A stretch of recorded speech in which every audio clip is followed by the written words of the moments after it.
Halo guys, kembali di channel Yenda. Untuk mengawali tahun yang baru ini, admin akan membahas sebuah film action berjudul The Town yang dirilis pada tahun 2010. Jadi, film ini menceritakan tentang sebuah komplotan yang sering merampok bank. Sampai salah satu dari mereka jatuh cinta dengan saksi perampok tersebut. Bagaimana keseruan ceritanya?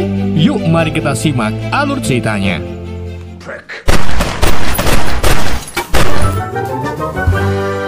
Gak bisa bahasa Inggris. Film dibuka dengan sebuah quotes dari Pak Bagong yang menjelaskan bahwa di lingkungan Charleston, Boston terkenal sekali dengan adanya perampokan bank. Bahkan saking seringnya, kota ini menjadi satu-satunya kota yang memiliki angka tertinggi soal perampokan. Dan inilah kisah tentang 4 sahabat yang terbiasa dengan pekerjaan perampokan ini. Mereka adalah Doc, Jem, Glons, dan Des. Doc merupakan otak di balik rencana mereka, dan ia memberitahu ketiga lainnya semua detail yang perlu mereka lakukan. Di suatu hari, mereka melakukan aksinya merampok bank dengan topeng dan pakaian tertutup. Mereka bergerak cepat ke dalam bank sambil menyuruh orang-orang untuk tiarap dan bahkan mengambil HP mereka. Setelah itu, mereka menyuruh manajer bank bernama Claire untuk membuka brankas. Dengan begitu, mereka dengan leluasa mengambil semua uang di dalamnya. Para perampok juga memasukkan hard drive CCTV ke dalam microwave untuk dihancurkan. Tak hanya itu saja, mereka juga menuangkan cairan pemutih di mana-mana agar sidik jari dan DNA mereka tidak bisa dipindai. Namun, tanpa mereka sadari, ternyata Claire menekan tombol alarm dengan kakinya sehingga membuat para polisi datang dan mengepung mereka. Claire juga tanpa sengaja melihat tato Yosan di leher belakang Jem. Alhasil, para perampok itu pun memutuskan untuk membawa Claire sebagai sandera. Mereka lalu menurunkan Claire di pantai dan menyuruhnya untuk buka penutup mata setelah mereka pergi. Setelah kejadian itu, TKP diambil alih oleh FBI dan menjadi tanggung jawab agen khusus Adam Freeway. Di situ mereka tak menemukan bukti apapun yang menyangkut para perampok, yang artinya komplotan ini sudah sangat profesional.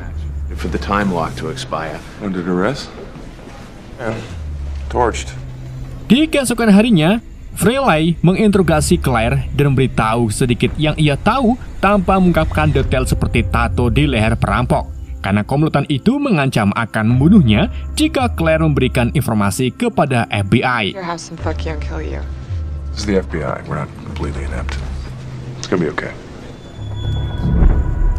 Sementara itu, keempat sahabat melakukan rapat di sebuah gedung kerambol, di mana Jem menemukan kartu identitas Claire dan menyadari kalau Claire ini tinggal di dekat wilayah mereka.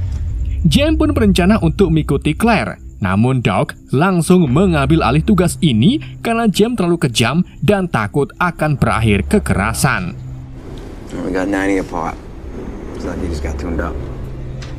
Hi, how you doing? Nice to see you.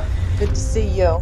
Doc dan Jem kemudian berkeliling ke lingkungan sekitar untuk melakukan pembayaran ke orang-orang yang terlibat di balik aksi mereka, seperti pedagang senjata, dealer mobil, dan pria bernama Fergus Colm yang merupakan mafia Irlandia yang menyamar sebagai penjual bunga.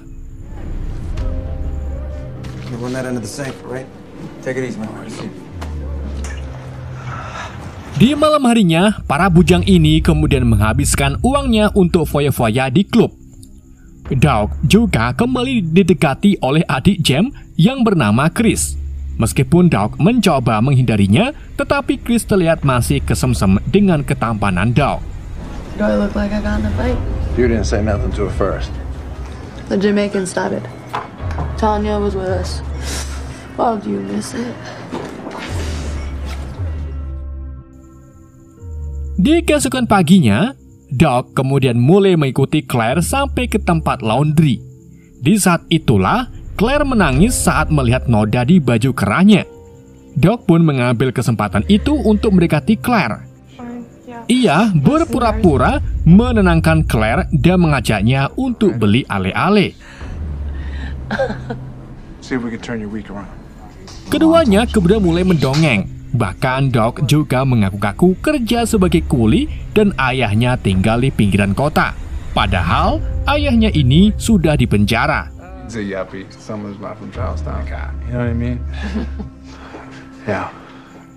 Doc kemudian membawa Claire naik perahu dan mengaku kalau perahu itu milik temannya. Namun sebenarnya perahu itu milik admin.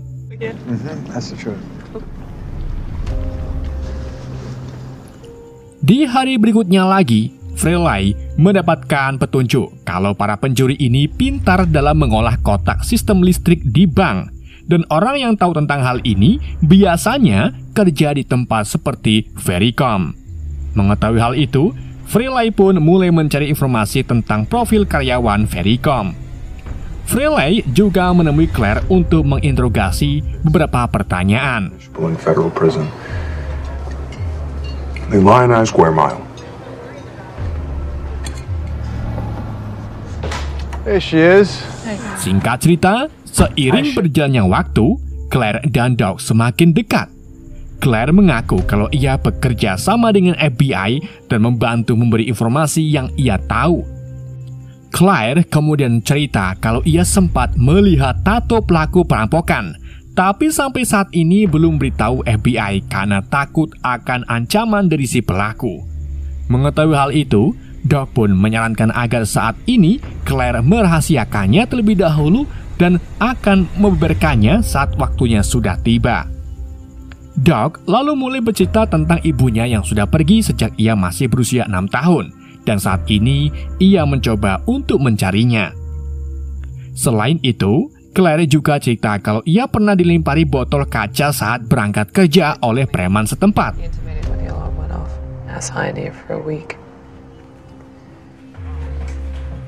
Tak terima dengan perlakuan si preman kepada Claire, Doc pun mengajak Jem untuk menemui preman tersebut dan memukuli si preman.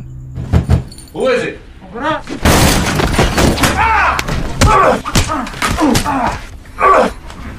Setelah memukuli si preman, Doc memperingati agar si preman pergi dari tempat ini. Tapi Jem malah menjadi lebih kejam dengan menembak kedua kaki si preman. No?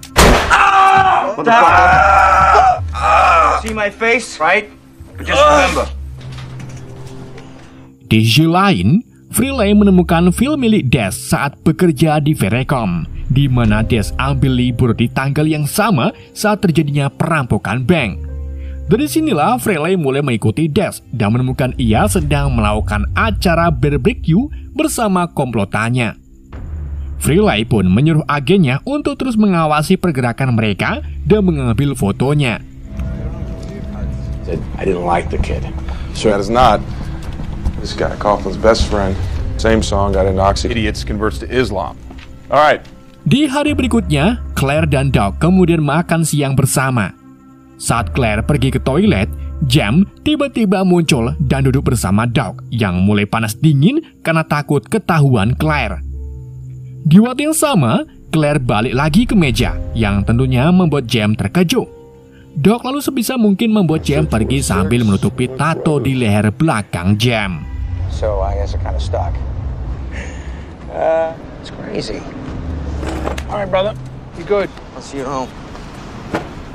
Saat kembali ke rumah, Jem meringati ide buruk Doc karena mendekati saksi yang bisa membawa mereka ke penjara. Jem juga menyuruh Doc agar memberitahu hal itu ke anggota lain. Selain itu, mereka juga harus bersiap untuk perampokan selanjutnya. Akan tetapi di sini, Doc merasa kalau ia belum siap untuk aksi berikutnya dan menyuruh Jem untuk mencari orang lain saja. Sayangnya, Jem tak mau. Ia memperbolehkan Doc untuk berhenti dari pekerjaan haram ini jika Doc mau melakukan aksi perampokan kali ini untuk terakhir kalinya. Doc pun menyetujui hal itu. Mereka lalu menyiapkan beberapa hal yang diperlukan, seperti mengambil sebagian rumput dari sebuah salon untuk dijadikan barang bukti palsu. Mereka juga mencuci diri sampai bersih serta membersihkan semua peralatan menggunakan pemutih agar tidak ada bekas sidik jari mereka. Mereka kemudian naik ke mobil dan memakai topeng untuk menutupi identitas mereka.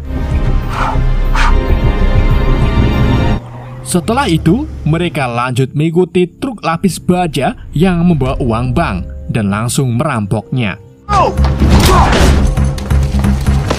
Awalnya semuanya berjalan dengan lancar, tapi salah satu penjaga melakukan perlawanan dengan mengarahkan senjata ke Doug. Tak hanya itu, para polisi juga mulai berdatangan, yang akhirnya membuat James terpaksa membunuh penjaga tersebut dan pergi secepat mungkin. Alhasil, aksi kejar-kejaran antara perampok dan polisi pun terjadi. Tak lama kemudian, polisi berhasil menyudutkan mereka. Namun para perampok itu menembaki secara brutal dan segera melarikan diri.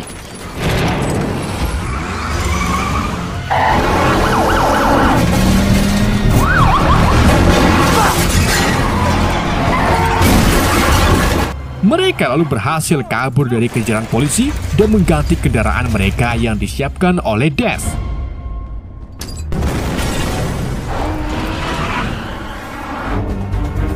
Saat mereka berhenti untuk mengganti kendaraan lagi, mereka diketahui oleh salah satu petugas polisi yang sedang parkir di dekat mereka. Tapi, karena sendirian, petugas itu pun takut dan pura-pura tidak melihat apapun. Meskipun belum menemukan bukti yang nyata, tetapi Frehley langsung minta anak buahnya untuk menangkap Doug dan ketiga temannya.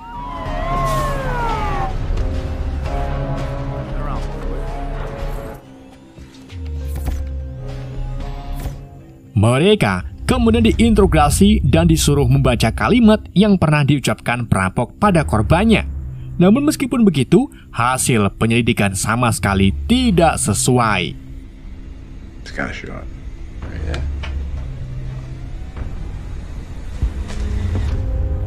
Frehley kemudian lanjut mencari petunjuk lain dari Claire.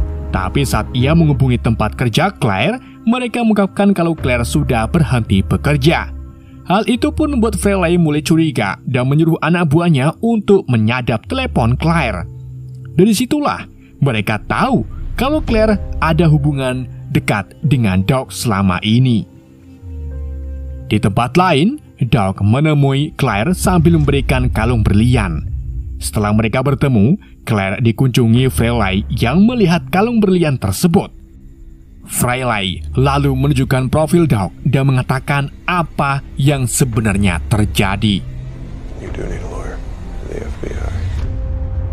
Something wrong with you, Pop? Di sisi lain, James kembali menemui Doug yang menawarkan pekerjaan baru dari Fergus. Akan tapi Doug menolak dan mempertegas kalau ia sekarang sudah tobat. James lalu mengungkit kalau ia pernah membunuh orang demi membela Doug dan bahkan sampai di penjara selama 9 tahun. Tapi Doug tak peduli sama sekali dan tetap menolak pekerjaan itu. Yeah, I wasn't the only one, brother. Who the fuck's the father? Okay, because I don't think she knows. Doug lalu langsung menemui Fergus untuk memberitahu kalau ia tak mau merampok lagi. Namun Fergus tak mau orang lain selain Doug, karena Doug yang sering menyusun rencana untuk merampok. Fergus juga mengungkapkan fakta yang belum pernah ia dengar.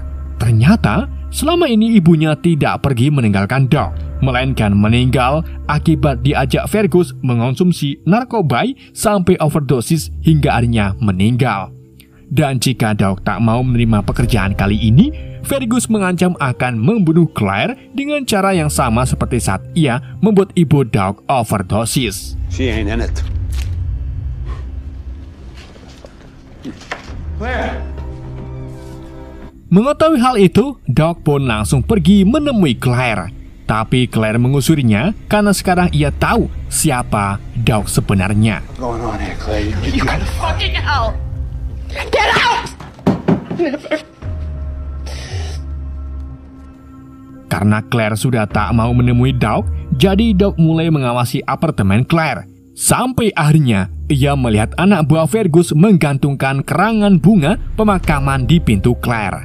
Alhasil, Doug pun menerima pekerjaan dari Fergus. Keesokan harinya, komplotan itu lalu berkumpul untuk mendengarkan rencana Fergus, di mana ia mendapatkan informasi dari orang dalam untuk merampok Fenway Park, yaitu sebuah stadium baseball di Boston. Mereka berencana untuk merampok di siang hari saat pertandingan selesai dan saat berangkas sudah penuh. I have this. The cash is brought out and stacked. $3.5 million. Di samping itu, Freeley mulai mendekati Chris di bar untuk menggali informasi lebih lanjut. Namun, Chris malah memberi petunjuk palsu. Alhasil, Freeley dan anak buahnya pun salah saat melakukan penyergapan. FBI, open the door! Open the door! Open it! You motherfucker! Di sisi lain, Chris menemui Doug dan membujuknya untuk membawanya pergi hidup bersama. Namun tentunya, Doug tak mau dan mengusirnya. Hal ini membuat Chris pergi dengan perasaan sedih hingga terjadi kecelakaan kecil. Freeley kemudian mengunjungi Chris di rumah sakit. Ia lalu berjanji ke Chris untuk memberikan kehidupan yang baik untuk Chris dan anaknya. Dengan imbalan, Chris harus memberi informasi yang akurat ke Freeley. Alhasil, Chris pun menuruti perkataan Freeley. What after? After what? Huge difference in her life. Hari H perampokan pun telah tiba, di mana Des mengatur sistem listrik untuk menonaktifkan alarm serta CCTV. Sedang Doug dan Jam menyamar sebagai polisi agar diizinkan masuk ke dalam stadion. There's the door. Ketika keduanya hendak sampai ke ruang brankas, tiba-tiba karyawan dan penjaga stadion muncul. Karena penyamaran mereka tak berhasil, alhasil keduanya pun mengancam para karyawan menggunakan senjatanya.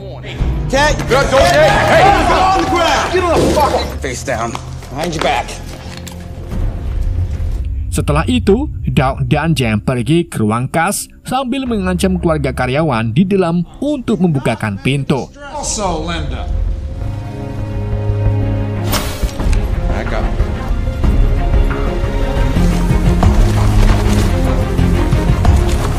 Keduanya lalu masuk dan merampok semua uang sebanyak-banyaknya. Dan setelah itu kabur melalui tempat parkir di mana Gloancy dan Des sudah menunggu dengan mobil ambulans. Namun, saat keempatnya hendak siap-siap, Doug merasakan kejanggalan di mana 3 lorong stadion sangat sepi dan seharusnya ada yang bekerja di lorong tersebut. Ketika Doug melihat jendela, ia langsung terkejut karena FBI sudah mengepung seluruh pintu gedung. Menyadari hal itu, Jam pun langsung menembaki pasukan FBI yang bersembunyi di kotak enduk. Alhasil, baku tembak antara perampok dan agen FBI pun dimulai.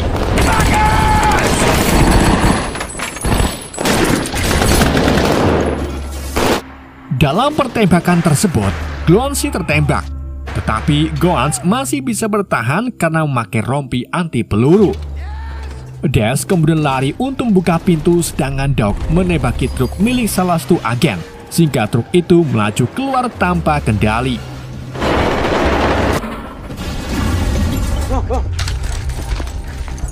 Selang tak lama, FBI kemudian melemparkan beberapa granat setrum melalui jendela hingga membuat indera pendengaran para perampok terganggu.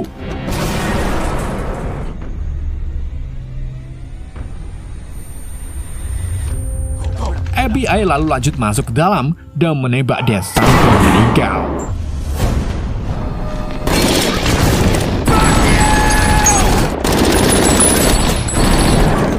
Setelah itu, Gloancy menyusun rencana di mana ia akan pergi sambil mengawasi FBI, sementara Doug dan Jam kembali menyamar menjadi polisi sambil membawa uangnya. Doug dan Jam lalu mulai berbaur dengan polisi lain dan mencoba untuk kabur. Sedang Gloancy mengendarai ambulannya keluar melewati para agen FBI.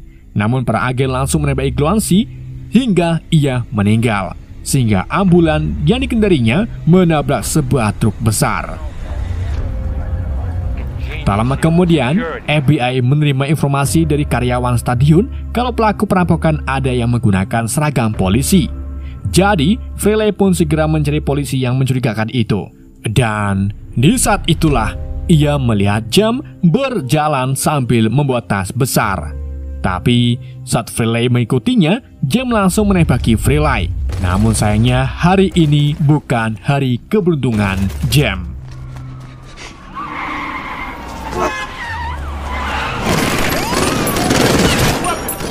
Ia dikepung oleh polisi dan FBI dan menembakinya sampai benar-benar membuat Jim meninggal.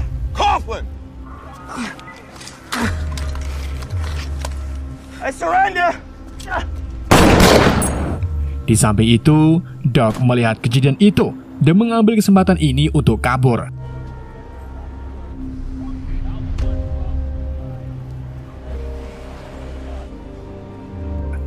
Ia lalu pergi ke toko bunga untuk membunuh Fergus dan anak buahnya.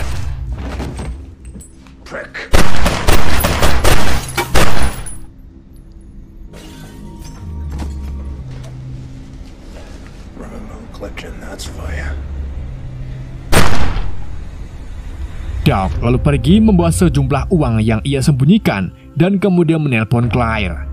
Tapi tanpa sadari, Doc mengintai Claire dari gedung sebelah dan melihat Claire sedang bersama FBI. Claire lalu disuruh untuk membujuk Doc agar datang. Meskipun Doc sebenarnya tahu kalau di sana ada FBI, tapi ia setuju untuk datang ke tempat Claire. Setelah itu, Claire mengatakan ke Doc kalau hari ini cerah sebagai kode ke Doc kalau semua ini jebakan.